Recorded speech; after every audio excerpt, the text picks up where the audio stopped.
Olá, pessoal, sejam todos muito bem-vindos. Eu, Francisco Freitas, consultor internacional e diretor da Câmara de Indústria e Comércio do Mercosul e Américas. Irei bater um papo hoje com um convidado muito especial. Iremos falar sobre perspectivas e cenários econômicos neste mundo globalizado. E para tanto, eu tinha que trazer um convidado de altíssimo nível, meu professor na universidade. Eu tenho orgulho de tê-lo também como amigo, meu mentor, uma referência, e também um executivo de altíssimo nível de uma das maiores indústrias do ramo alimentício no mercado brasileiro e que também exporta.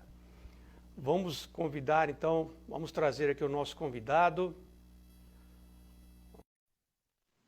Vamos aqui, nosso convidado está chegando.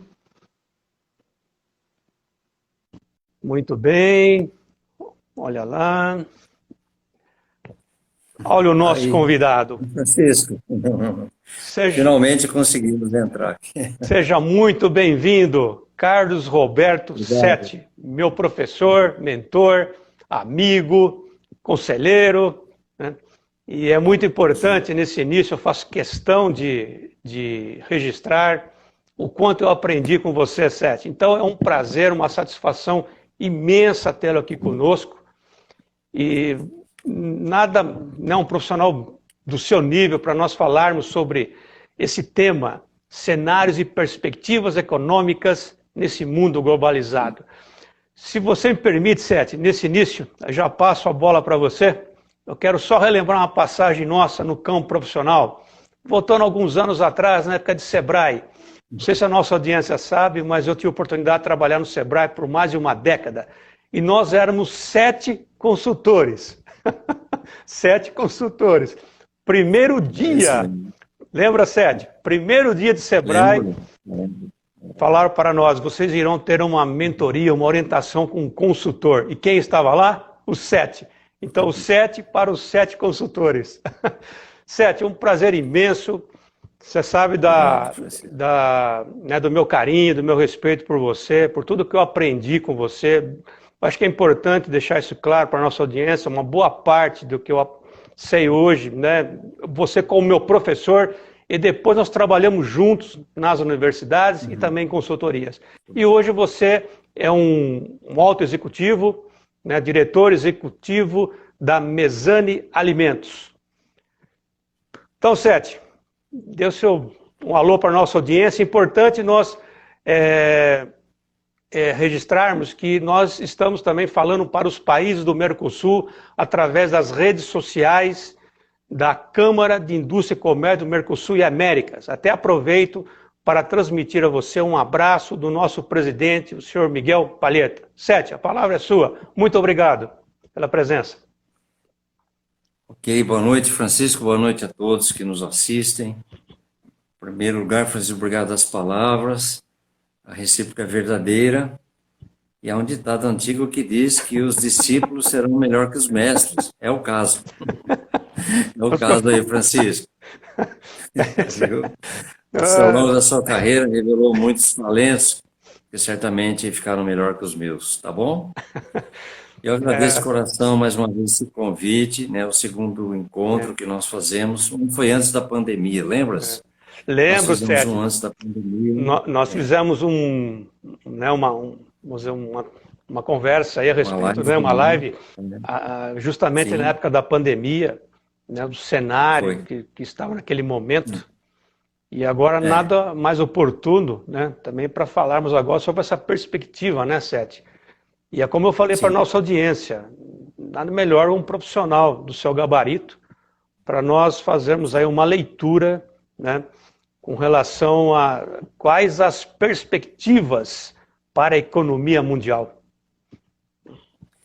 Então, Francisco, olha, acho que o tema tem tudo a ver com o momento atual, né, que o mundo passa, né, que nós brasileiros e a América Latina também passa. E então, o que nós pensamos? Todos os cenários que se fazem daqui para frente, provavelmente esse final de ano e 2023, com certeza, quem sabe até alongando para 2024, é que vai haver uma inflação muito forte no primeiro mundo, né? Entendido que Europa, Estados Unidos, como se nunca se teve. É uma inflação muito forte e uma queda do crescimento econômico. Isso como o aumento da taxa de juros, os bancos centrais do primeiro mundo vão aumentar as suas taxas de juros no intuito clássico de combater a inflação. E o que se tem é que para o Brasil vai acontecer o efeito inverso. Como nós tomamos alguns cuidados ainda no final do ano passado, lembre-se, né, que quando a inflação começou a decolar, o Brasil já subiu taxa de juros, já tentou se arrumar. O Brasil deve ter, ao longo deste ano, né, não estou dizendo esse mês, nem o mês que vem, mas ao longo desse ano, o Brasil deve ter uma queda gradual da inflação e, consequentemente, da taxa de juros. E, consequentemente, o Brasil deve ter um crescimento econômico que até final do ano passado não se esperava. Todos falavam que o Brasil devia crescer negativamente 0,5%, ou seja, estaríamos num processo de recessão, mas o Brasil, até o mês de abril, já cresceu 1,5%.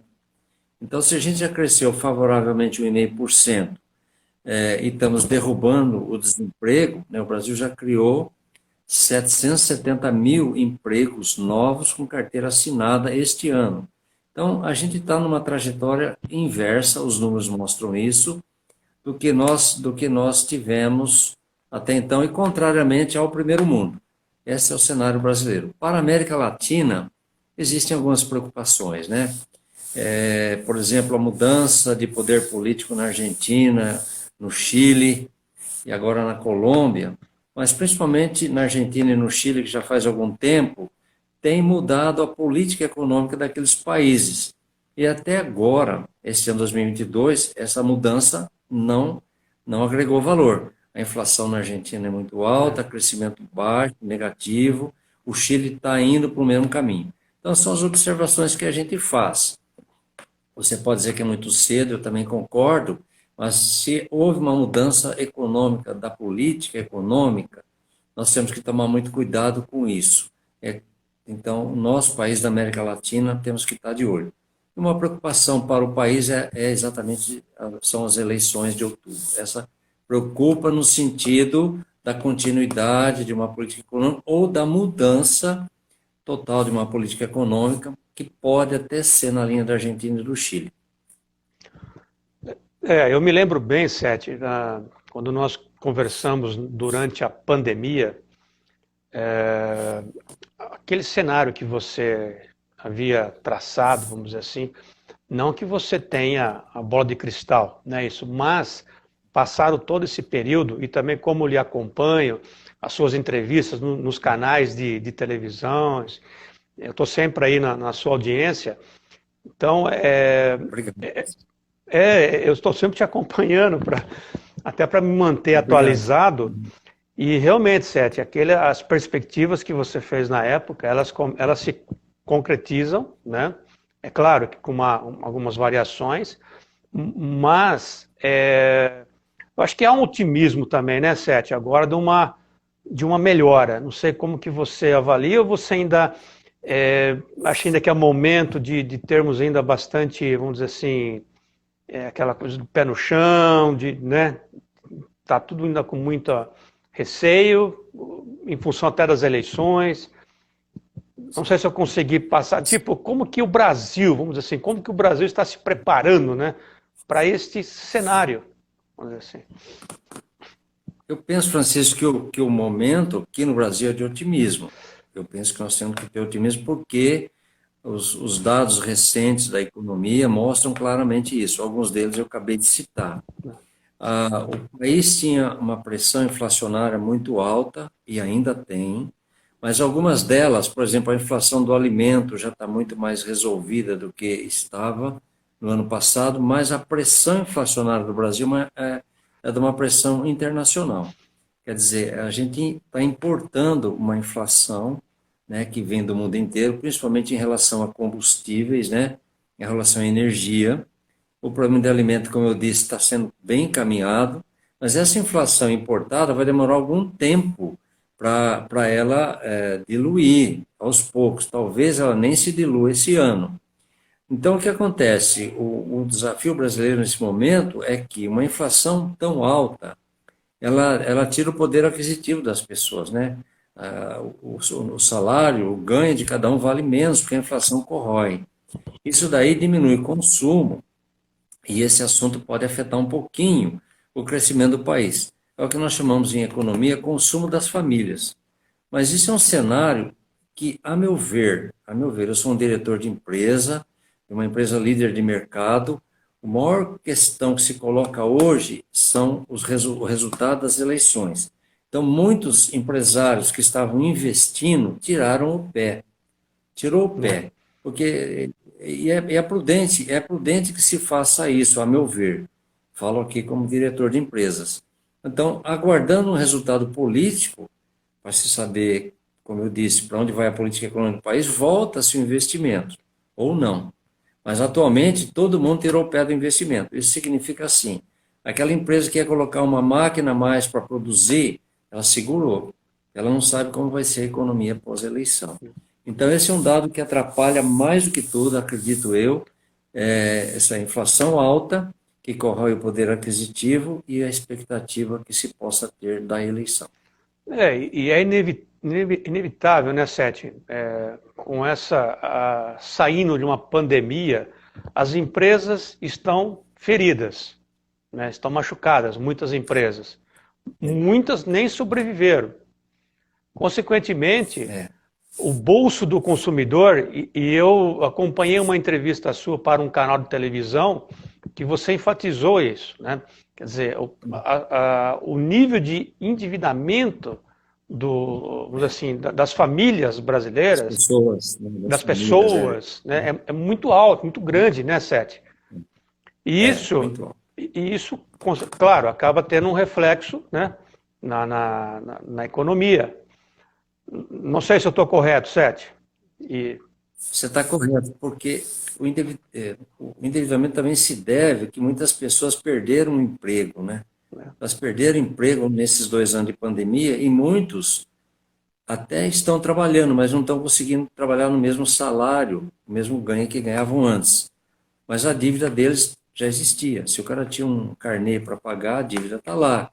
Se o cara tinha entrado num cheque especial do banco, isso também é um endividamento que dificilmente o cara consegue sair no curto prazo. Ele até sai, mas tem que fazer um planejamento financeiro.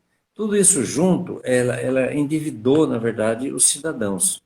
Isso não é de hoje, só que a pandemia atrapalhou muito, né? Principalmente quem trabalha em comércio. potencializou, né, Sete? Potencializou. Potencializou. Porque aqueles que já Por vinham. mais que, Pois não, Sete, pode falar.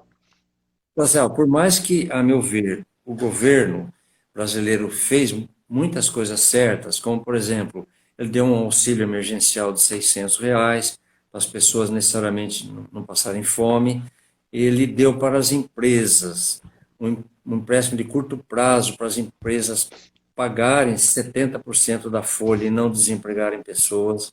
Ele fez empréstimo de capital de giro a juro bem baixo e bancou como avalista de uma maior parte. Tudo isso aconteceu nos 2 anos de pandemia, mas foi suficiente naquela época. Agora a economia está recuperando e o governo tirou um pouco desses incentivos, com exceção do Auxílio Brasil, que foi a R$ 400, que é o antigo Bolsa Família, que também vai ajudar enormemente a segurar, principalmente sobre a fome.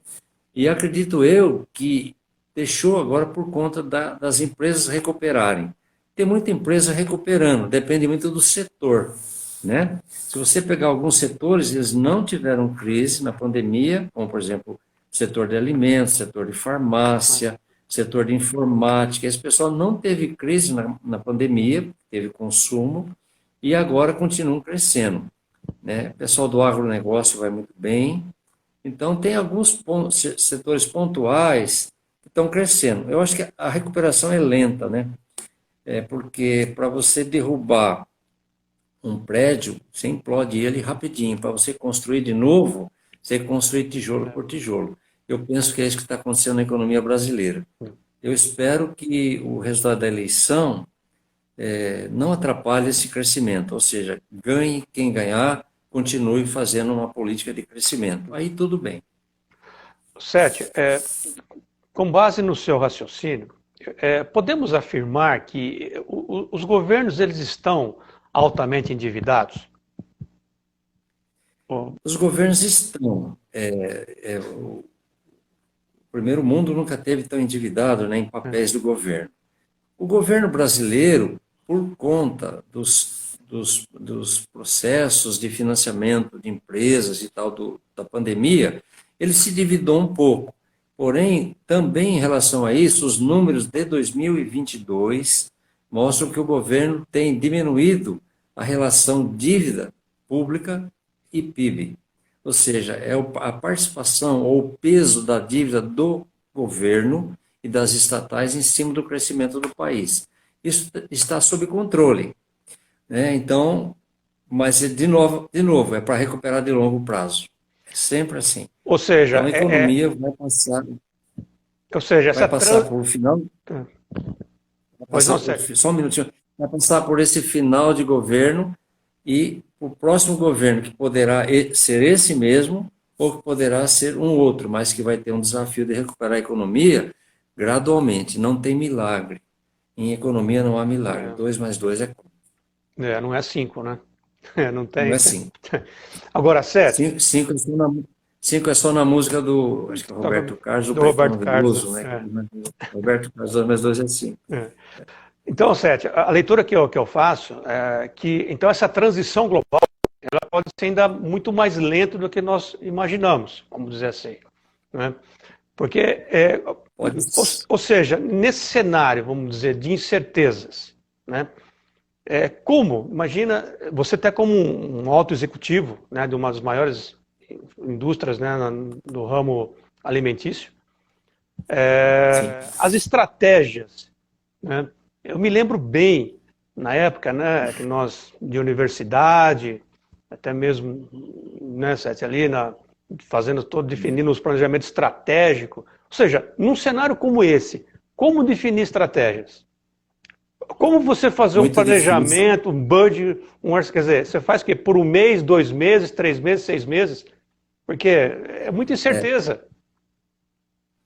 O que todo mundo fez foi um planejamento para o segundo semestre desse ano. Todo mundo fez, nos seus objetivos e metas, nesse processo de recuperação. Agora, a questão é fazer esse planejamento para 2023, com uma eleição para presidente no meio. Isso é muito complicado. Mas o que eu recomendo sempre é assim, independentemente de um cenário externo, que, por exemplo, as eleições é um cenário externo, você tem que preparar a sua empresa com os pontos fortes que ela tem. Porque todo mundo tem seus pontos fortes. Tudo bem que tem seus pontos que precisam ser melhorados, mas tem seus pontos fortes. Então, incentivar esse ponto forte. Porque na hora que o cenário externo ficar claro, ele abrir, você aproveita o mercado que você tem ponto forte. Exatamente essa é a estratégia que sobra para todo mundo que é empresário. A estratégia de procurar se voltar um pouco para dentro e identificar, valorizar, fortalecer seus pontos fortes na espera de que o cenário externo melhore.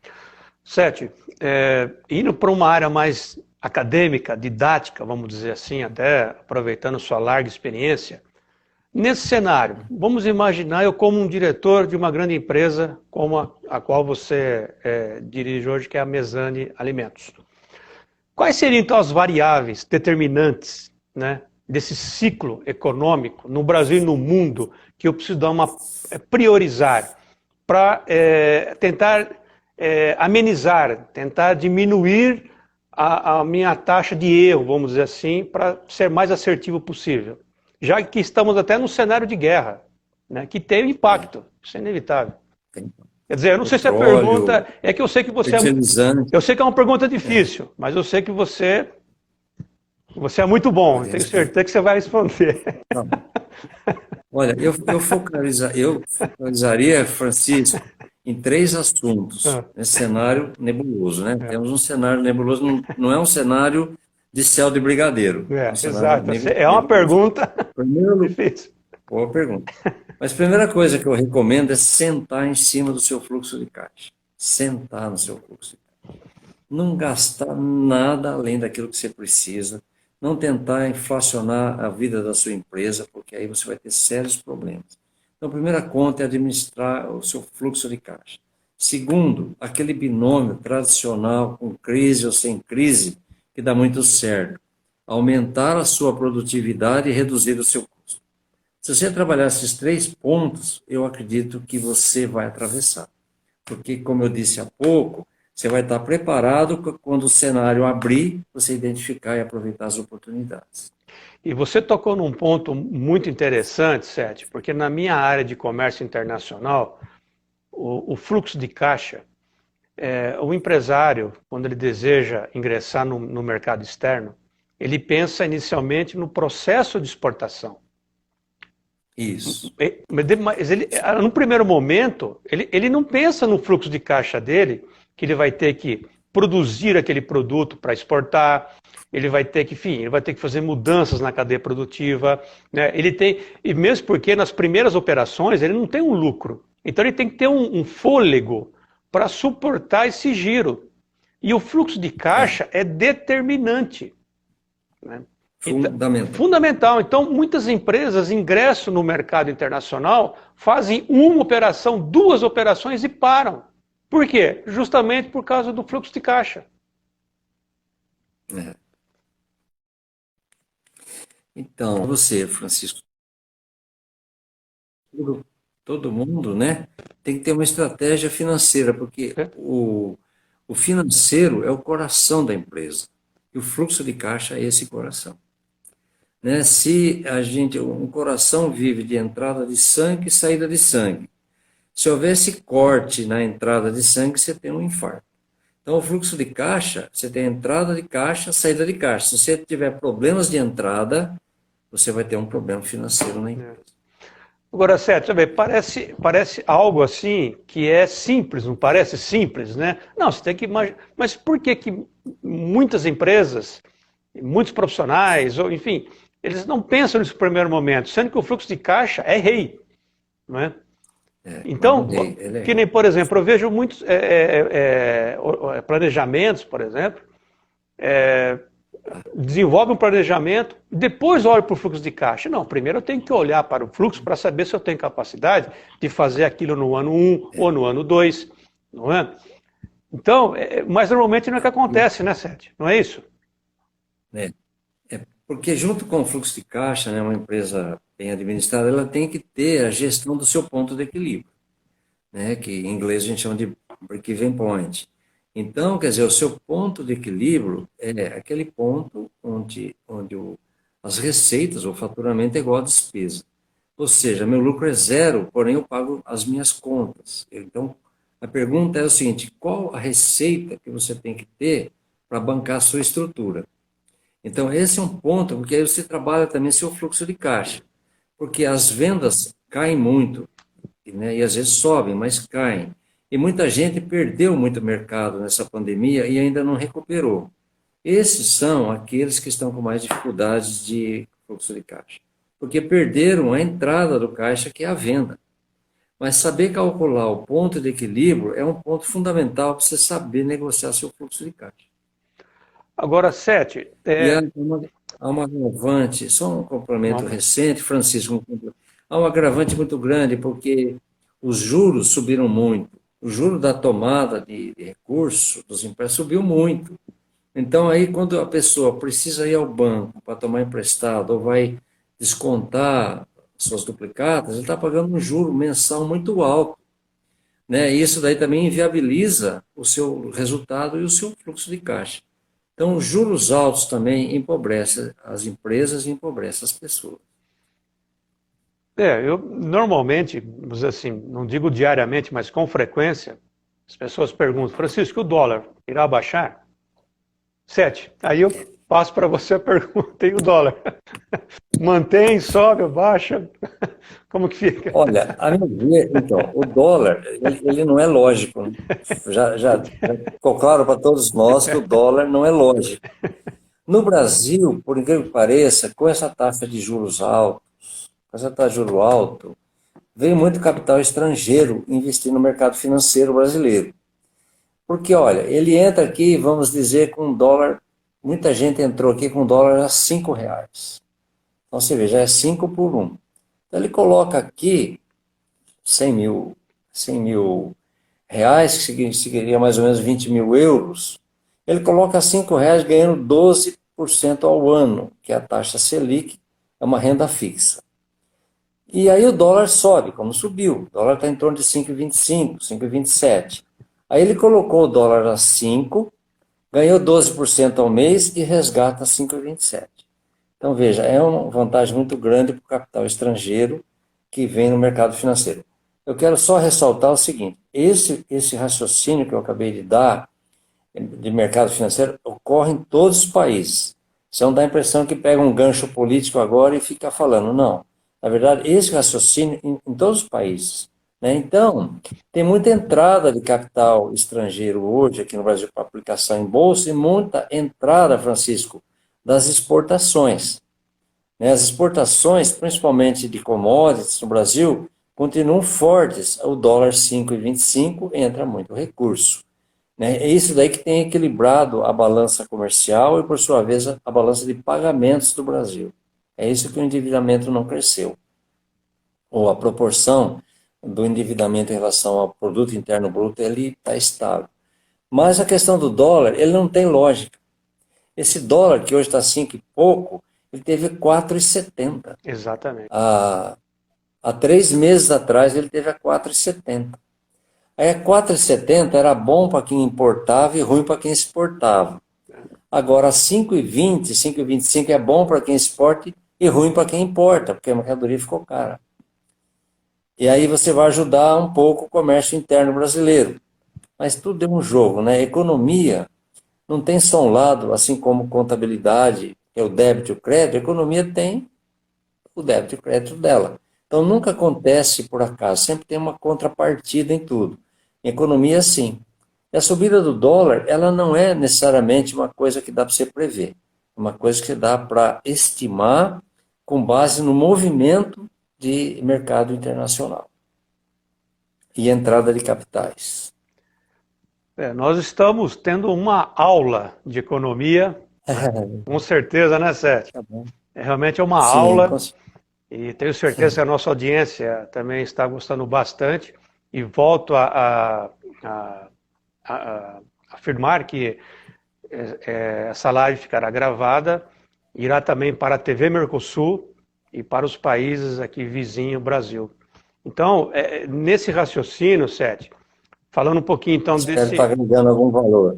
Espero estar agregando algum valor. Muito, Tá bom. muito, tenho certeza. Por isso que eu trouxe você, porque eu sei da sua capacidade, desse poder de análise que você tem, e um linguajar fácil, com que as pessoas possam entender. Né? É verdade, Sete, é verdade. Agora, até eu estou entendendo, Sete, já até eu estou entendendo tudo que Mas você tem inteligência média alta, então você está entendendo Imagina. mesmo. Bom, você é suspeito, você foi meu professor na universidade. Você é suspeito. Então, é isso mesmo, Francisco. Ô, Sete, É agora... por isso mesmo que eu estou falando. É por isso que eu estou falando.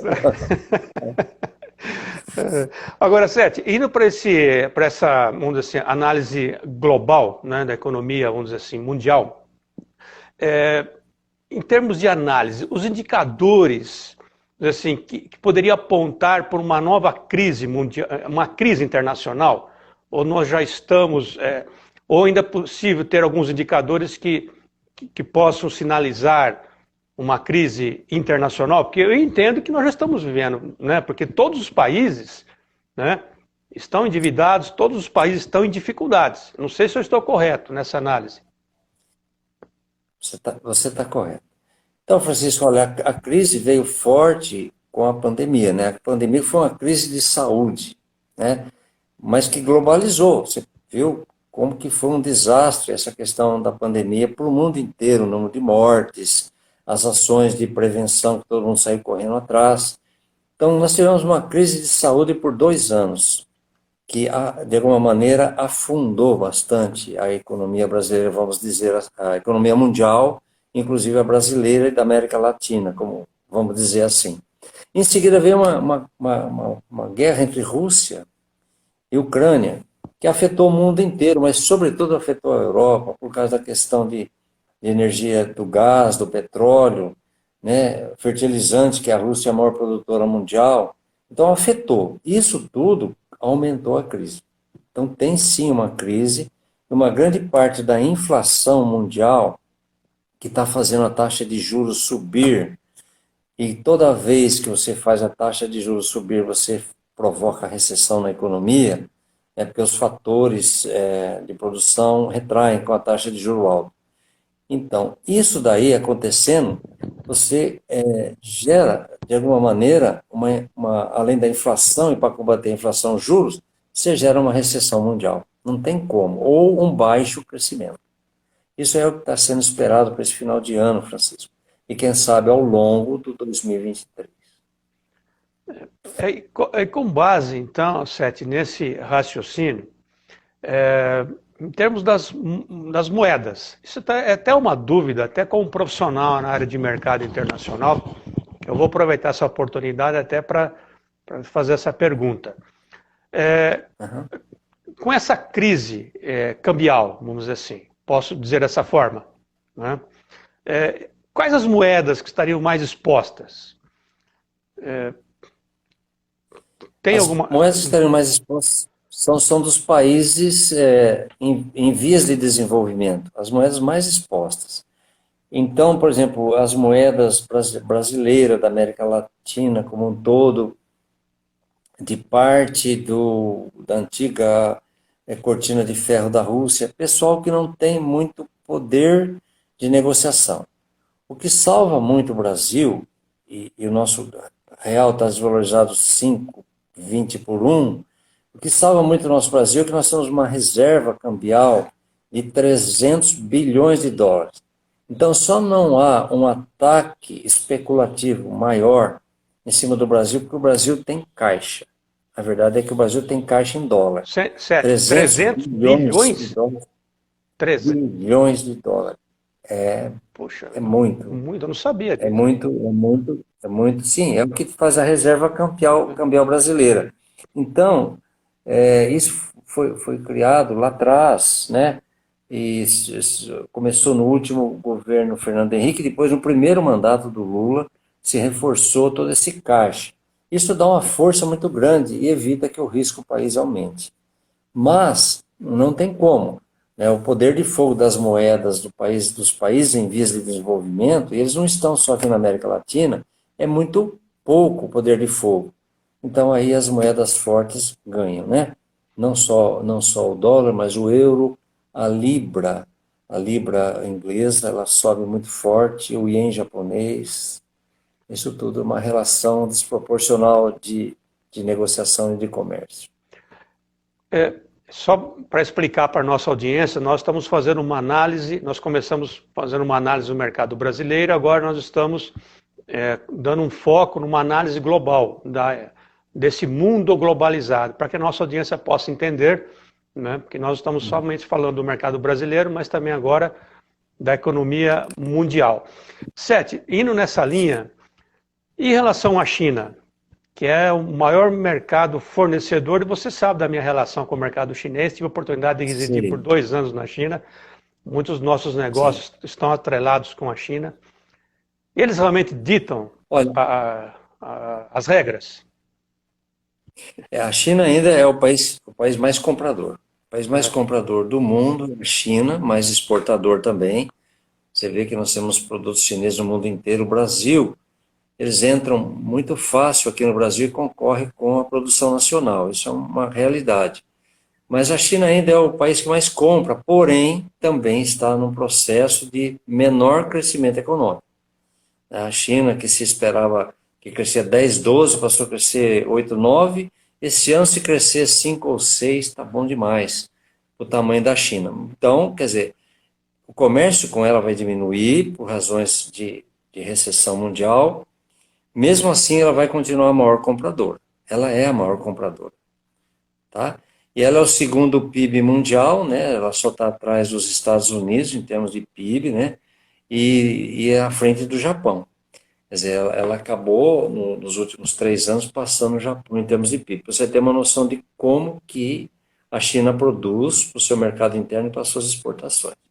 Ela tem, né, Francisco, um grande desafio social, né? É, A China é o segundo PIB do mundo, mas não é de longe, mas nem de longe o segundo PIB per capita. Ela está exatamente. lá em 10º lugar no PIB per capita, porque você tem que dividir a produção do país dividido pelo número de habitantes. E aí a produção per capita da China cai muito. Mas ela produz e continuará sendo o país que mais vai importar. Eu tenho também, vamos dizer assim, no trabalho que eu realizo, né, de mercado internacional, Sérgio, há uma sinalização muito forte com relação aos Emirados Árabes. Porque É, Dubai, por exemplo, muitos profissionais já comentaram até comigo que é a bola da vez. Porque lá é, eles precisam de tudo, menos de dinheiro. Né? é.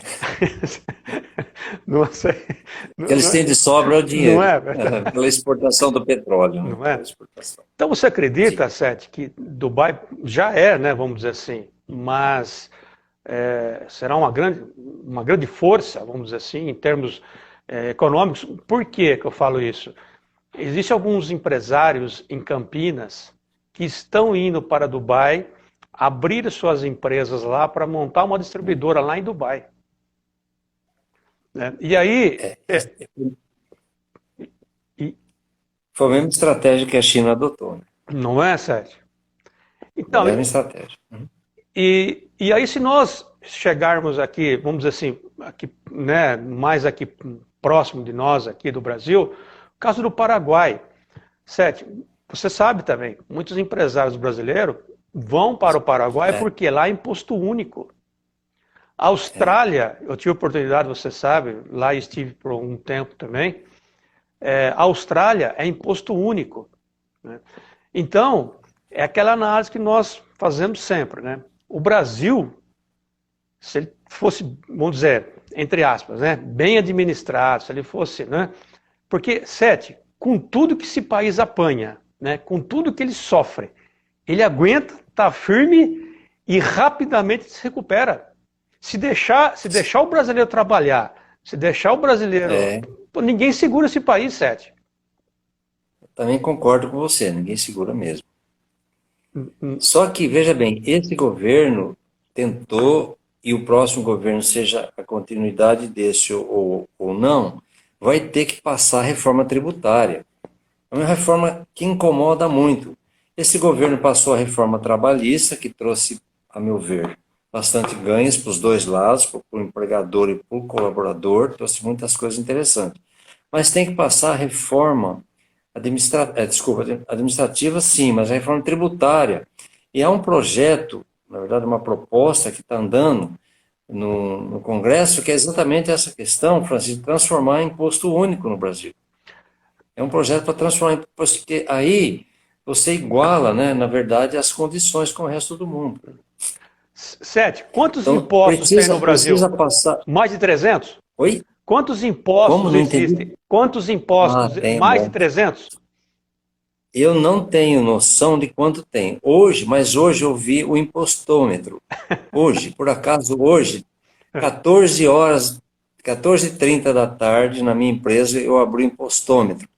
Até hoje, tinha passado R$ 1 trilhão de recolhimento de imposto no Brasil este ano. 1 trilhão. Por acaso, coincidentemente, R$ 1 trilhão, não de dólares, R$ 1 trilhão de imposto recolhido este ano, de janeiro até o dia de hoje, até aquele momento que eu abri, Quer dizer, 14h20. então você imagina Então, por aí você vê a quantidade de imposto que se recolhe. a força desse país. Porque eu fiz uma Muito pesquisa grande. um tempo atrás, Sete, eu não estou muito certo, mas parece-me que há mais de 300 impostos. Eu, então, eu não tenho condição, eu não tenho É, certeza em lhe afirmar isso, mas eu sei quanto que recolhe. é. Quanto que recolhe de imposto. Até hoje, esse foi esse número. Então, Que pode ter seus 300 é, impostos aí, né? é por Mas é isso, muita coisa. é por isso, Sete, que os gestores brasileiros, os executivos brasileiros, eles são muito valorizados lá fora. Porque quem dirige uma empresa aqui no Brasil, dirige uma empresa em qualquer país do mundo. Que não é verdade? Exatamente isso. Eu também concordo com você. Não é verdade, Sérgio? Concordo, verdade, Com verdade. todo esse cenário, com todas essas ameaças, essas incertezas, não é? Né? Pressão, Essa não é? inflação, Inflação, toda essa inflação, saber administrar no meio dessa inflação e ter lucro não ainda, é que não nem é fácil. lá na Austrália é fácil, imposto único, né? Para você administrar, economia estável, né? É, Não tem desemprego, isso, né? Então isso é mesmo. fácil. Agora, Sete, indo por essa linha, se nós pegarmos aqui a América Latina, América do Sul, América do Norte, Ásia, enfim, Europa, quais seriam, vamos dizer, os países mais preparados, então, para essa guerra cambial? Podemos identificar alguns países que são mais robustos, são mais preparados? Com certeza o Brasil é. Eu também coloco aí o Paraguai e coloco aí o Uruguai. Os demais eu acho que estão todos sob muito risco, muito risco. E a meu ver, falando economicamente, não politicamente, mas a meu ver, todos esses países que tiveram mudança de poder econômico e que ganhou a esquerda, ele corre um risco muito maior até que a sua política econômica vingue ou não. O grande risco não é ser de esquerda ou de direita, é exatamente a política econômica vingar. Se vingou, pode ser do lado direito, do lado esquerdo, está tá muito bom. Se não vingou. Então, corre risco alguns países que estão sendo colocados por conta da mudança do poder político para, politicamente falando, a esquerda, que estão com políticas econômicas novas, Argentina e Chile, sobretudo. E vamos ver o que acontece com a Colômbia. A Colômbia É, acabou de ganhar politicamente a esquerda. Todos são passos que têm que ser dados, porque nós estamos no mesmo continente. é, E o Mercosul, que foi uma grande sacada de juntar 4 ou 5 países, ele está perdendo a força porque internamente os seus países não estão bem é. economicamente. Então, por exemplo, Brasil e Argentina sempre foram assim os dois que comandaram muito o Mercosul, mas perdeu muito disso, né? E perdeu. E o Paraguai cresceu nessa, porque o Paraguai vem se desenvolvendo muito bem, né? Quem vai ao Paraguai sabe disso, né? De alguma maneira, o Paraguai tem assim um livre mercado muito forte, né? E ele tem uma estrutura hoje de plantio, de agronegócio muito fortalecida por muitos brasileiros, gaúchos, paranaenses que foram para lá, que plantam soja.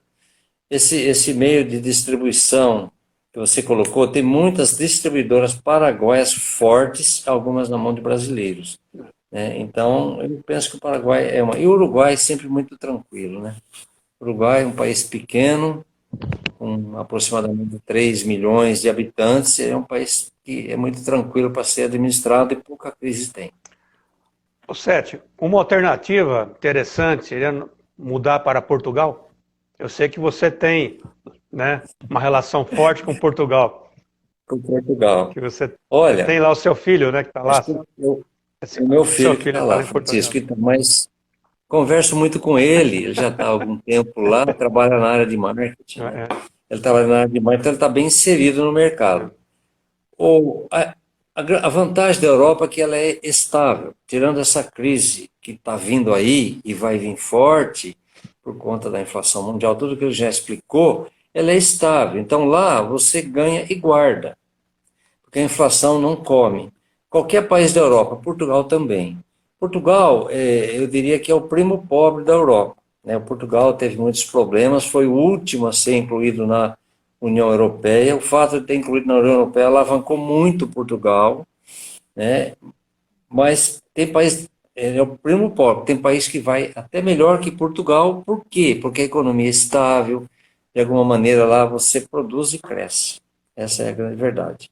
Aqui no Brasil é um jogo danado. Você vê, as empresas produzem, as empresas vendem, mas aí a inflação interna, Francisco, das empresas, dos ramos, é maior que a inflação oficial do governo, né?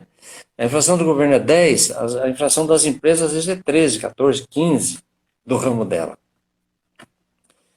né? Pega alguém que trabalha com aço, por exemplo. O que subiu o aço foi muito mais do que os 10% da inflação oficial. Então, a inflação interna daquele setor é muito maior. Quem importa cobre do Chile é uma coisa. Além da subida em dólar, subiu o câmbio. Quem importa farinha, eu estou no ramo de alimentos de massa, quem importa farinha? Foi muito maior a inflação do ramo do que a inflação do país. Esse é um problema sério para nós brasileiros administrar em termos de gestão de negócios. Agora, Sete, olha, fantástico. Nós estamos tendo realmente uma aula de economia. Estamos fazendo um tour, né, Sete? Pela economia Muito mundial. obrigado. Está sendo Sim, muito proveitoso, muito interessante. Até agradeço a você mais uma vez por trazer toda essa visão, né, de mundo na área econômica. Agora, Sete, nós temos aí mais uns 10 minutos.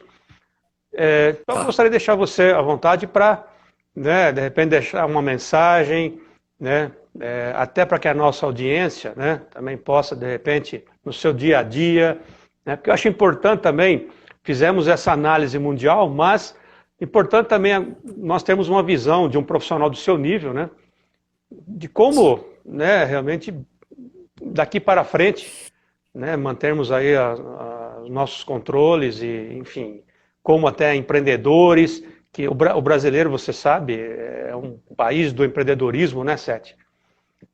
Então, Sim. deixa você aí para uma mensagem final e até um aconselhamento, uma consideração, uma orientação, uma mentoria, né? Vamos dizer assim, um Sim, conselho. Francisco, o momento realmente a nível Brasil é um momento de desafio. Eu penso que esse cenário deve melhorar até o final do ano vai melhorar, mas é um desafio. O que eu recomendo, e eu faço na empresa que eu sou diretor, é você fazer um planejamento estratégico, né, para esse final de ano e colocar cenários para o ano de 2023, o pós-eleição. Não só cenário de quem vai ganhar. Acho que quem vai ganhar tem que ser colocado. Se ganhar A, eu espero, acho que a economia vai ter tal cenário. Se ganhar B, nesse momento ainda é um ponto de interrogação, né? Porque no caso da oposição no Brasil não se sabe nem quem vai ser o ministro da economia deles. Então é um ponto de interrogação, mas veja bem, a empresa continua, a empresa vai ter que até outubro, vai ter que atravessar outubro das eleições. Então eu acredito que um cenário básico você tem que fazer para terminar esse ano. E eu penso que uma outra cartada forte de planejamento estratégico tem que ser feita após as eleições. Porque após as eleições você vai definir muita coisa, inclusive a política econômica, que poderá ser essa ou poderá ser outra. Em cima dessa economia macro da política do novo governo, que pode ser essa ou não, você estabelece qual seria o planejamento 2023. Então, eu penso que você tem que fazer um plano de voo.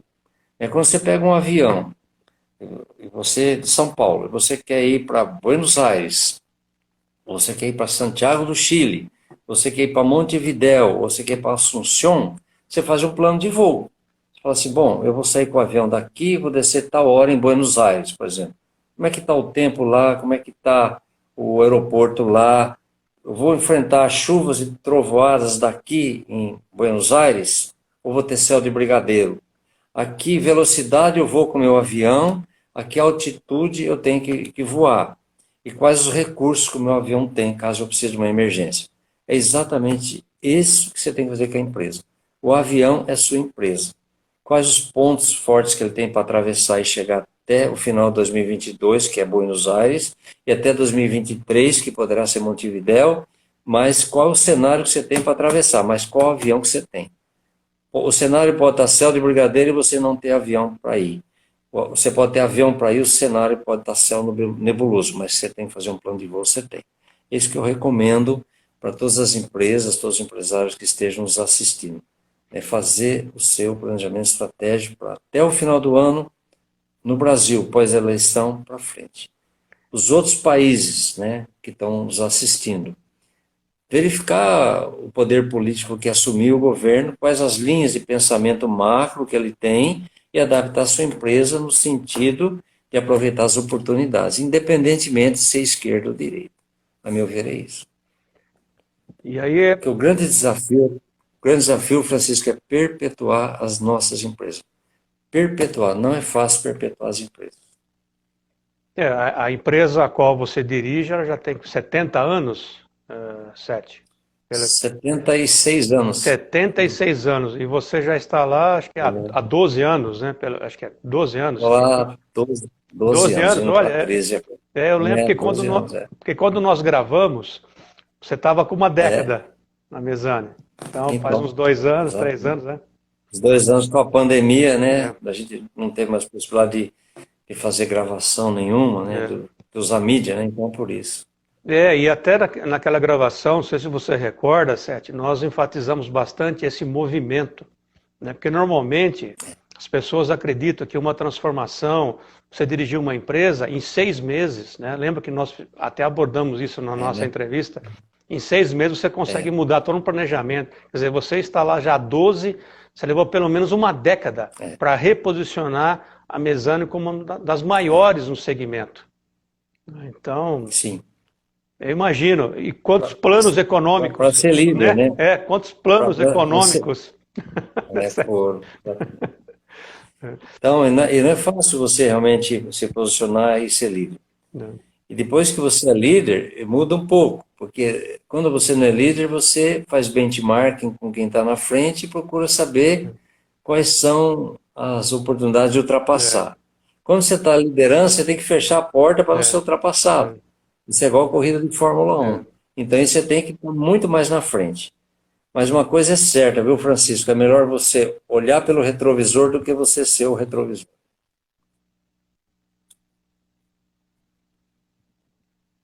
Alô? Oi? Olhar no retrovisor? Oi, agora voltou. Olhar no retrovisor, Sete? Do que ser olhado pelo retrovisor. Eu acho melhor você olhar os outros no retrovisor, senão que você está na frente. Agora, Sete... Então é melhor você olhar os outros pelo retrovisor. Né? Agora, Sete, eu lhe conheço já há um bom tempo, vamos dizer assim, né? Desde a época, enfim, até antes do Sebrae, de universidade, enfim. E uma coisa que eu percebo em você é realmente que você sempre mantém essa disposição, né? Você me permite colocar entre aspas, mas nós não somos mais garotos, né? Mas você sempre, com esse dinamismo, você sempre à frente. Então, eu acho que isso é muito legal. Você, quer dizer, com toda a bagagem que você tem, eu acho que isso é importante, que sirva até como exemplo, né? Você sempre uma pessoa humilde, sempre disposto e sempre se posicionando como se fosse um iniciante. Eu acho isso fantástico, né, Sete? Você está sempre, né, com essa garra, disposição. Mas é verdade, né? É verdade. E isso faz você um profissional diferenciado, né? Então, muito obrigado, viu? Né? Muito Acho bom. que uma das coisas para você não... Na verdade, eu vi um ditado recente que tem muito a ver. Você vai envelhecer, mas por favor, não fique velho. Não, nós não estamos velhos, né? Mas, viu, Sérgio? Então, mas é assim. O ditado diria, você até vai envelhecer, mas por favor, não fique velho. Não, eu estou conversando com você e você é a mesma pessoa da época de universidade. Pô, quantos anos que você foi meu professor na universidade? Que há uns 30 anos atrás? Opa, vou nem falar, né, Sete? Não é? E eu estou vendo você... Pode falar, não tem problema. Você está com a mesma disposição, está com a mesma garra, isso é muito legal, viu? Obrigado, Francisco. Bacana. Outra coisa, não falo só por mim, mas por todas as pessoas que estão bem com a vida e são excelentes profissionais, é fazer o que gosta. Quando você faz o que gosta, como já dizia o Ronaldinho Gaúcho, você brinca em campo, né? Você brinca, você não trabalha, você brinca. Entendeu? É verdade. Tem muito a ver fazer o que gosta também. Ajuda muito. Sim, sim, porque aí é o coração, né? Você faz somente com a paixão. Coração. O coração na ponta da chuteira. É isso que funciona, é isso que resolve. É isso que resolve, né? Muito bom. Olha, Sete, nós estamos chegando ao final do nosso bate-papo. Realmente foi muito legal. Eu praticamente gostei muito, adorei, tenho certeza que a nossa audiência também. E falei, agora a nossa live ficará gravada e vamos, né, disponibilizar também em todas as nossas redes sociais. Sete, então eu tenho que agradecer você mais uma vez pela sua disposição, por essa aula que você nos deu de macroeconomia. né? Não sei se alguém gostaria de fazer alguma pergunta, nós temos mais alguns minutinhos, né? Mas se alguém também tiver alguma dúvida, quiser depois me enviar também, aí eu passo para você, Sete, enfim, encaminho, né? Sim. A intenção Será um aqui, prazer. a intenção é abrir esse contato, né? Isso. E ajudarmos também aí os profissionais, né, nesse momento de transição global. Que exige uma atualização profissional. Tem que atualizar profissionalmente para poder atravessar melhor. Para poder atravessar. Muito bem. Bom, eu agradeço, Francisco, a oportunidade, viu? Mais uma vez, eu me coloco à disposição sempre que precisar. E muito obrigado a oportunidade de falar para um público seleto como o teu e numa conexão tão grande como essa que você falou, né, com o pessoal do Mercosul. Nós te agradecemos. É um prazer imenso tê-lo conosco. Meu mestre, aquele abraço, então, mais uma vez, obrigado por todos os ensinamentos. E até uma próxima. Um abraço a vocês todos, a você, Francisco, e a todos vocês, um grande abraço, até a próxima. Até a próxima. Obrigado. Forte abraço.